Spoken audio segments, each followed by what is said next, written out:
Ya, kali ini kita akan membahas tentang industri pangan.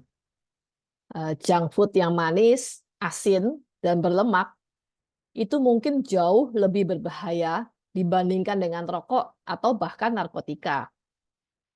Ini telah menjadi epidemi obesitas global di seluruh dunia. Tayangan W dokumentari tentang junk food, sugar, and additives, The Dark Side of the Food Industry, adalah peringatan untuk kita semua. Dikisahkan bahwa seorang perempuan muda dari Swiss, Carol, 34 tahun, mengalami obesitas. Jadi sejak usia 13 tahun, dia sudah terbiasa menikmati aneka keripik sambil nonton televisi, mendengarkan musik, beragam pangan yang enak dikonsumsi. Dampaknya semua pangan itu menyerang tubuhnya. Dia menjadi kelebihan berat badan ya, kegemukan. Sejak itu hidupnya jadi tidak indah. Orang-orang mengolok-oloknya karena penampilannya. Perjuangan kerasnya untuk mendapatkan kembali tubuh yang sehat dengan ukuran standar tidak pernah terpenuhi. Yang dia hadapi setiap hari adalah semakin dia makan, semakin buruk segala sesuatu yang dia rasakan. Makanan itu sejenak membuat dia merasa senang. Namun setelah itu semuanya menjadi makin buruk, makin buruk. Tapi dia tidak bisa melepaskan diri dari belenggu untuk kecanduan makan makanan yang asin, manis, atau berlemak ya, junk food. Dia terus makan, makan, makan lagi, itu untuk menghibur dirinya. Dan terus dampaknya adalah kesehatannya makin merosot, tubuhnya semakin bengkak. Dia nyaris berhasil dibunuh oleh penyakit obesitas.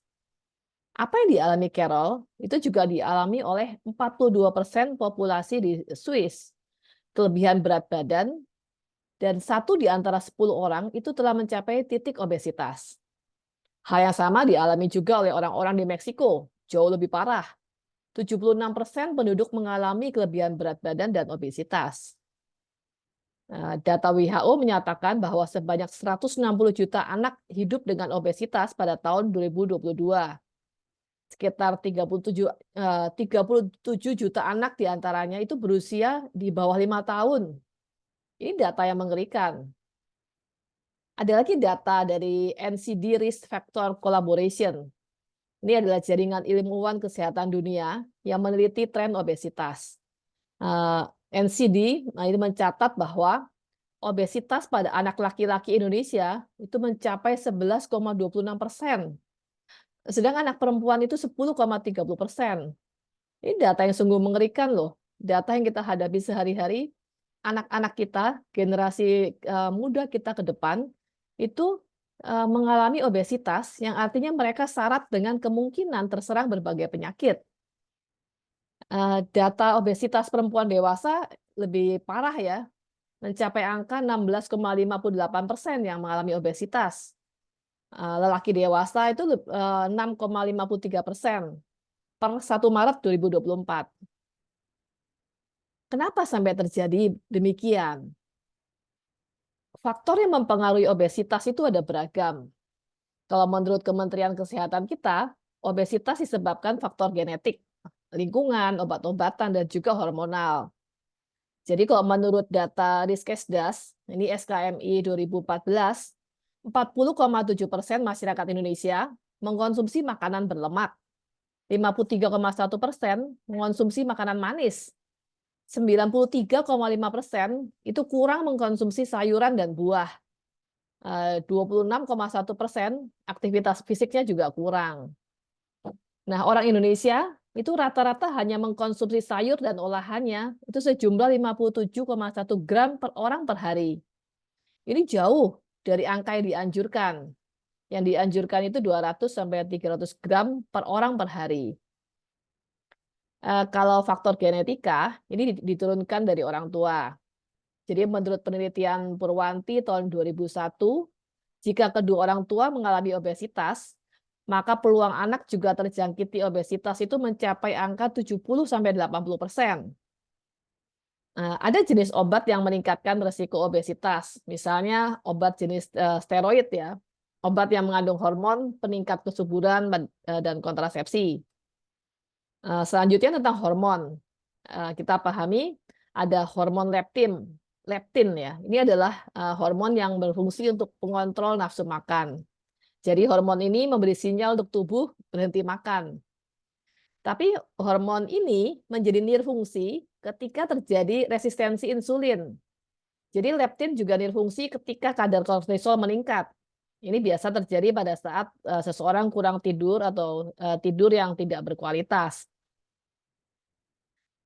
Selain hormon leptin, ada juga hormon estrogen. Fungsinya untuk metabolisme energi. Kekurangan hormon estrogen memberi risiko peningkatan berat badan, terutama terjadi pada perempuan yang memasuki masa menopause. Kelebihan berat badan maupun obesitas adalah peningkat risiko komorbid seperti diabetes, diabetes mellitus tipe 2 ya, kanker, semua penyakit kardiovaskular, asma, penyakit kandung empedu, osteoartritis, dan penyakit nyeri pinggang bawah. Hal yang paling signifikan mempengaruhi tingkat obesitas itu adalah apa yang dikonsumsi dan berapa jumlahnya. Ini adalah terkait tentang industri pangan dan budaya masyarakat. Industri pangan dunia telah berkembang sedemikian pesat, menciptakan beragam pangan yang harganya murah, rasanya enak, mudah didapat, mudah dimakan, bentuknya menarik, awet, mudah dibawa, dan juga membuat orang yang mengkonsumsi itu bisa tampak keren, tampak seperti ada di kelas sosial tertentu. Nah, industri pangan dunia secara luar biasa memang telah menguasai seni membuat makanan dan minuman yang hits ya, yang memberi nilai sosial pada produknya. Jadi produksi industri pangan itu terasa sulit ditolak. Bahkan saat orang yang telah mengkonsumsinya secara berlebihan tetap merasa sulit menolak. Banyak orang tetap memaksakan diri dan mengkonsumsi makanan dan minuman yang sangat mahal, tidak sehat. Bahkan walaupun untuk mendapatkannya itu kerap yang bersangkutan harus membayar dengan cara berhutang ya, kredit, yang proses pelunasannya mungkin terasa sangat mencekik. Angka kredit macet itu luar biasa tinggi. Indonesia ya. Jadi gula, garam, lemak itu menjadikan makanan itu tak tertahankan nikmatnya dalam industri pangan. Pada hakikatnya, gula, garam, dan lemak itu adalah yang sangat meracuni kesehatan masyarakat kita. Jadi gula, garam, dan lemak ternyata justru mampu menjadi semacam candu, membuat orang terus dan terus menginginkannya. Para ahli pangan yang bekerja untuk industri pangan terus mencari kombinasi makanan dan minuman yang akan semakin meningkatkan tingkat kecanduan. Jadi membuat orang terus ingin membeli, ingin minum, ingin makan makanan yang ya mengandung gula, garam, dan lemak.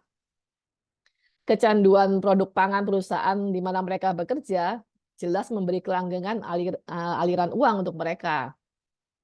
Nah, seorang peneliti tentang industri pangan, namanya Michael Moss, menyebut 3 bahan yang sangat powerful. Jadi garam ini dia disebut sebagai pemberi rasa meledak ya. Biasanya pada makanan awalnya lidah menyentuh dan ada rasa meledak, rasa membuat orang tidak bisa lupa ya dan menginginkan lagi. Kedua, lemak. Ini yang membuat mereka merasakan itu sensasi di tiap gigitan. Jadi menggigit keju yang hangat di antara daging dan roti, kehangatan keju pada sandwich. Ini lemak ya. Dan yang paling powerful, yang paling kuat untuk kebanyakan orang itu adalah rasa manis, gula. Ini sesuai dengan insting dasar manusia, diolah menjadi satu rasa manis yang disebut sebagai bliss point atau titik kebahagiaan. Jadi pada saat mengkonsumsi manis, produk-produknya manis, orang diharapkan mencapai titik kebahagiaan. Nah, Michael Moss menyelidiki dan dia menemukan fakta yang membuatnya merasa gila. Nah, karena dia membandingkan sebuah cookies dengan heroin. Lalu dia mendapati bahwa makanan itu, cookies dan makanan-makanan lain yang ternyata jauh lebih berbahaya daripada tembakau, alkohol, atau obat-obatan nafsa. Makanan itu ternyata terkait dengan epidemi global obesitas. Film Philip Marx Francois Wilhelmer tentang sisi gelap industri pangan mencatat tentang Departemen Multidisiplin pada Lausanne University Hospital. Ini tentang meroketnya angka pasien obesitas ekstrim. Jadi mereka menyebut obesogenik atau racun. Toksik dalam konteks kalori adalah mendorong kita untuk makan lebih banyak kalori, bahkan juga memakan kalori yang berkualitas rendah. Jadi makanan berkualitas rendah ini punya peranan besar dalam menentukan apakah manusia akan mengalami kelebihan berat badan atau bahkan tidak tertahankan kemudian meluncur menuju obesitas ekstrim dan tidak bisa kembali. Makanan tidak berkualitas ini bukan hanya diproduksi oleh pabrik kecil, namun juga oleh perusahaan-perusahaan besar yang bahkan secara sangat berani mengiklankan produknya sebagai penghasil kesehatan dan rasa enak, dengan mengesampingkan kemungkinan bahwa produk itu berdampak epidemik global seperti peningkatan berat badan, diabetes, dan beberapa tipe kanker. Produk-produk ini justru diarahkan kepada bayi, anak-anak yang diiming-imingi akan menjadi sehat dan cerdas, menjadi lebih lincah dan lebih dibandingkan dengan mereka yang tidak mengkonsumsi makanan-makanan itu. Nah, perusahaan-perusahaan itu jelas telah meraup uang yang sangat besar dan tentunya mereka siap dengan tenaga ahli pangan maupun advokat yang ya siap membela berpihak jika ada tuduhan atau pelaporan pelanggaran hukum terkait produk mereka. Pembuktian bahwa produk perusahaan tertentu adalah penyebab obesitas secara hukum Indonesia itu tidak mudah. Butuh sejumlah besar orang yang diuji coba untuk mengkonsumsi produk itu dalam waktu yang panjang dan diukur ya. Uji coba yang demikian ini mungkin menjadi uji coba yang melanggar etika juga.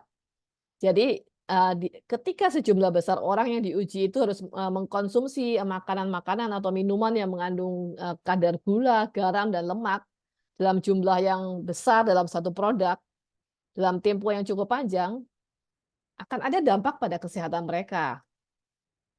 Jadi dampaknya mungkin kalau yang diidap adalah kanker yang mematikan, yang mungkin baru tumbuh efektif pada tahun kedua setelah uji coba itu dilakukan, begitu kanker itu sudah melekat pada tubuh orang-orang yang diuji coba, maka jalan untuk menjadi sehat seperti sedia kala tertutup. Jadi pilihan yang paling logis saat ini adalah kita melawan dengan pertama dengan cara pasif, yaitu dengan cara berhenti tidak membeli produk-produk yang oleh dunia kesehatan disebut obesogenik atau racun. Tidak membeli, menolak mengkonsumsi makanan-makanan yang rendah kualitasnya, yang syarat dengan gula, garam, dan lemak. Ya, perlawanan itu mungkin akan menjadi lebih efektif daripada bertarung dalam laga dunia hukum dengan sistem pembuktian tentang dampak garam, gula, dan lemak dari produk perusahaan yang tentu akan sangat sulit dibuktikan. Dan kemudian secara aktif, apa yang harus dilakukan? Secara aktif adalah kita harus mewartakan kepada semua orang, kepada anak-anak kita, kepada teman-teman, kepada tetangga, kepada keluarga, untuk ikut berhenti bergaya hidup tidak sehat, makan makanan yang beracun ya, mengandung gula, garam, dan lemak yang berlebihan, dan berganti makan, mengkonsumsi segala sesuatu yang sehat yang bisa membangun kehidupan manusia.